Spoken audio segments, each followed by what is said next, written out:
Evening, everybody, or good morning, wherever you are based. I am just turning off my phone because I just realized I hadn't turned it off. Welcome. We are here today and we're talking to Bill Riley. William Spencer Riley is the founder of Sober St. Patrick's Day.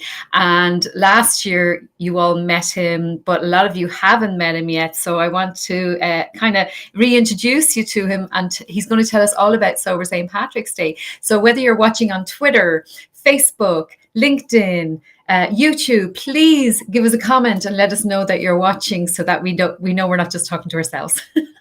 So Bill, hello there and welcome. It's lovely to be talking to you again. And you too. Great to see you. Yeah, thank you. You too. And it's so exciting. St. Patrick's Day 2022. But first of all, let's talk about Sober St. Patrick's Day, because a lot of people don't really know what it's about. They might get the wrong idea about it. So can you just tell us a little bit about how the idea came about? Yeah. Sure. Real simply, I mean, we do a rip-roaring party every year in New York with world-class entertainment, with some of the best dancers and singers and musicians in the United States. In fact, a lot of the musicians are, multiple All-Ireland champions that want to play this gig year after year because they love to say, we love doing this gig because people listen to us, because in the pubs, nobody's listening to us. So this was created 10 years ago, and it's grown to a lot of other cities. And really what I wanted to do, Samantha, is just to reclaim the day. And that's really our slogan, reclaim the day, so that we can focus much more on the depth of Irish culture, on the beauty of Ireland and its people, who St. Patrick was. And it's really, like I've heard you say, quite frankly, that it's the best of all things Irish without the booze. And we're not against people having a drink on the day. We're just against people having 9 or 10 drinks on the day and getting wasted and making us look stupid. So that's really how it started, because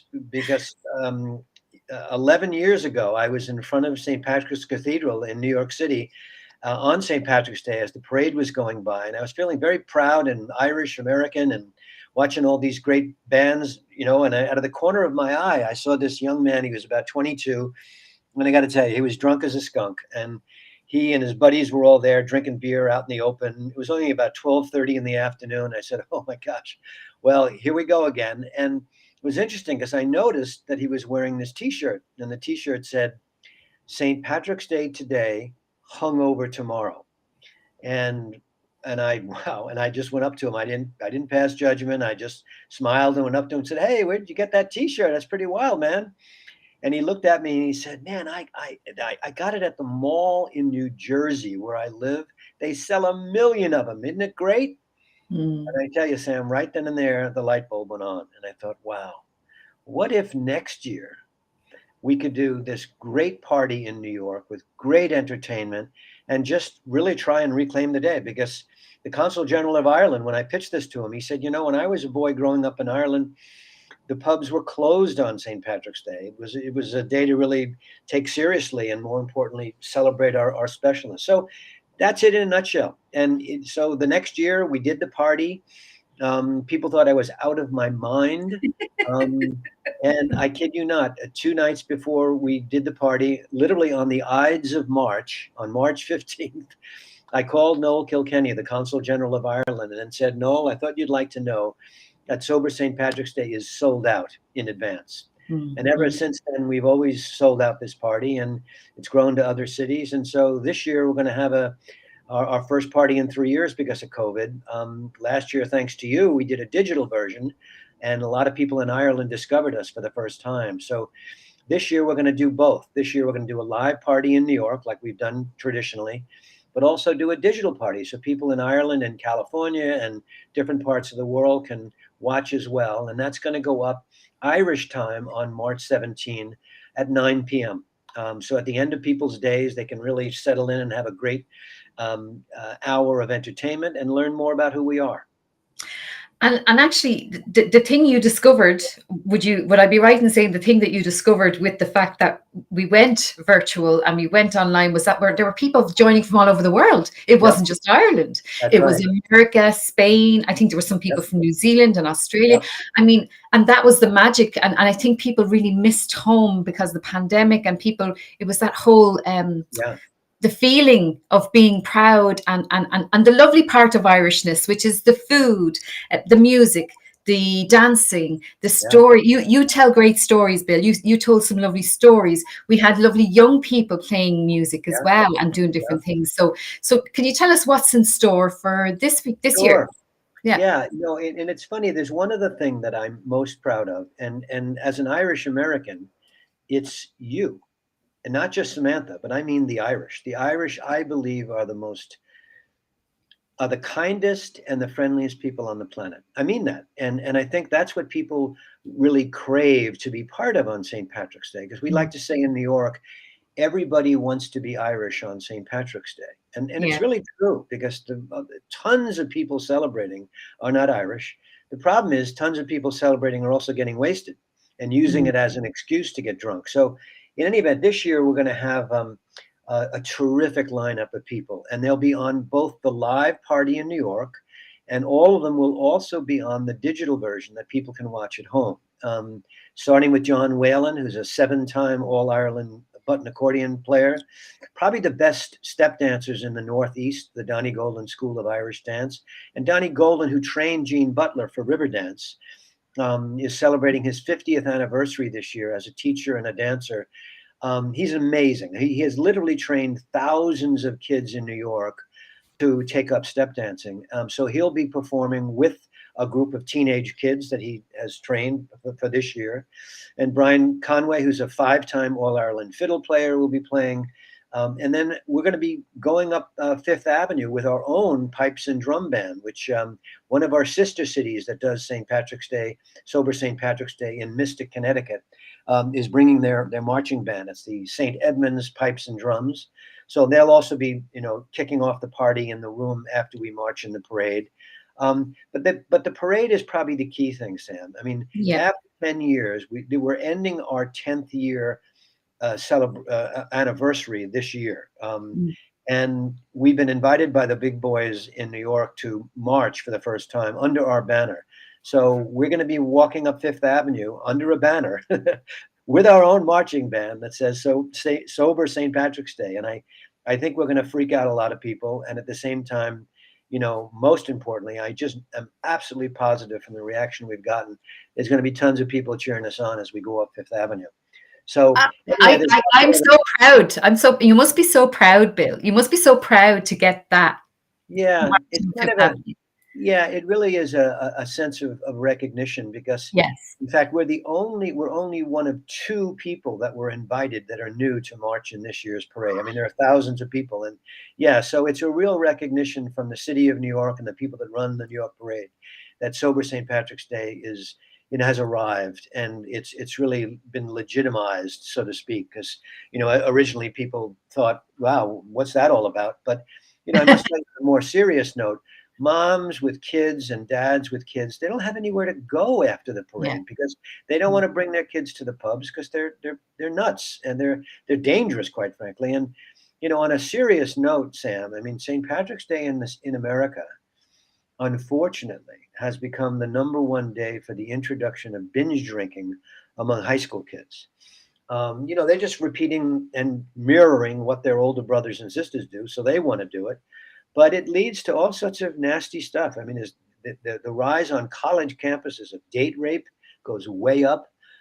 Emergency rooms. I mean, in truth, I don't mean overly dramatic, but some people die. I mean, it's Mhm. bad what's happened. And the sad news is that I think when Ireland became more interested in celebrating St. Patrick's Day the way we do, in other words, I really believe New York kind of messed it up because it wasn't until the late 90s that the government of Ireland realized that St. Patrick's Day would be a great way to promote tourism. And Mm. so, wanting to do that, I think that, emulating what we do in New York, because it's ironic, here we are, 3,000 miles away, and we have the biggest parade in the world. And the longest running parade. The St. Patrick's Day parade has been running longer than the United States is old. Before we were made a country, a bunch of Irish guys in New York back in I think it was 1763, before we didn't become a country, until we went to war with England in 1775. that they marched up. And where we're doing our party is where that actually began over 250 years ago, downtown at the old St. Patrick's Cathedral at their youth center. We like to, by reclaiming the day, go back to where it all really began. But it was the pride of Irish people that said, because of the oppression of the Irish, we want to be able to show who we are. And that's how the parade began. And God bless them. And we've been marching in New York ever since, every single year since then. And this will be our first year to join those ranks. Well, that's just so cool. It's so cool. And I can't wait. I'm actually going to join you. So we finally get to meet Bill. I keep forgetting we haven't met yet. It's funny, isn't it? But I mean, even for people watching, a lovely comment there from Eleanor, who on LinkedIn, Uber Eintok. So I think that means good work. I think great work. So well done, Bill. That's from Eleanor. She has just commented from LinkedIn. But yeah, you know, so for people who want to participate, there are 3 ways they can participate. Isn't that right? You can come virtually from anywhere in the world. You can join the party. In real life. And I think there's only, I think there's not many tickets left. So if anyone wants to book their tickets today, go to, I'll put the address down below, soberstpatricksday.org. If you want to come to the real life party, meet myself and Bill and everybody else from the team. And what's in store there, Bill? Yeah, so it's real simple. It's just a matter of pressing the link and say that you want to come. The tickets are very inexpensive. We do that on purpose. We have sponsors so that we don't want to turn anybody away. I mean, tickets are only $20, and it includes world-class entertainment plus, you know, a cold dinner and drinks and obviously soft drinks. But it's a great buy. And then for senior citizens and students, it's only $15, and for kids 10 and under, it's only $5. So it's a steal.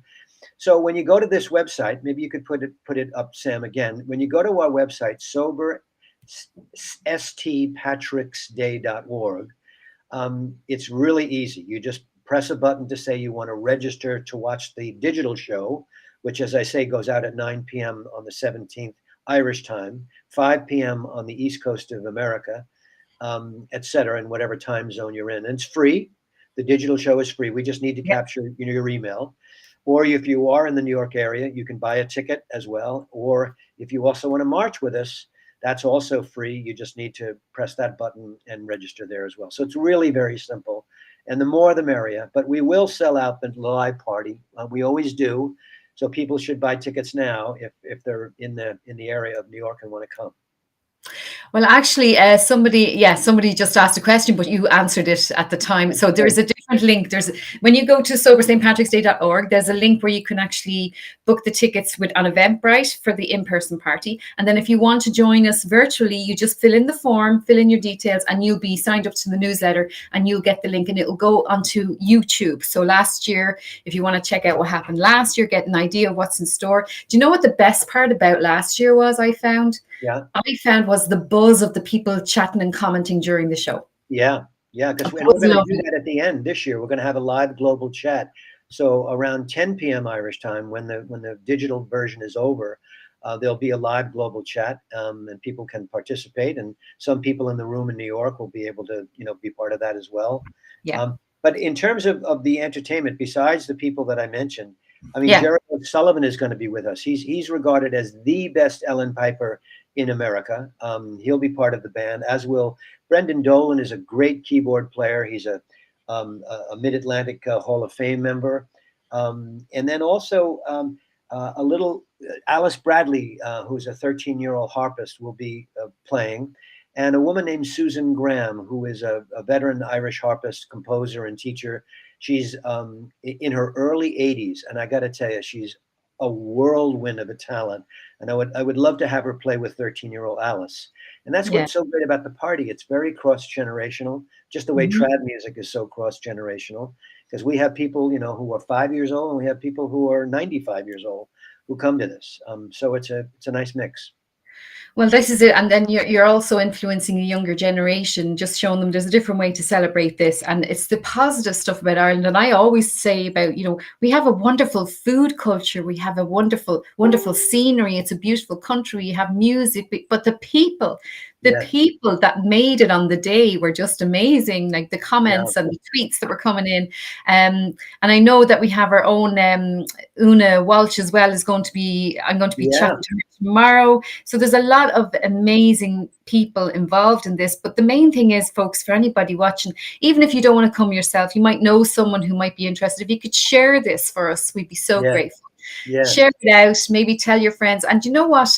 I remember my mother watched it and she loved it because Yeah. it made her feel like part of something. And, Yeah. so people can sit down with a cup of tea and just watch the show. And then, Yeah. there's just so many ways It's to get involved. Yeah, it's a real hands across the ocean vibe too, between what people participating in Ireland and New York, and in the digital version for those in Ireland who obviously aren't going to be coming to our party but want to watch that. Also, Donny Carroll, who's the Cork Man of the Year of 2010 and 2016, he'll be performing in the digital version.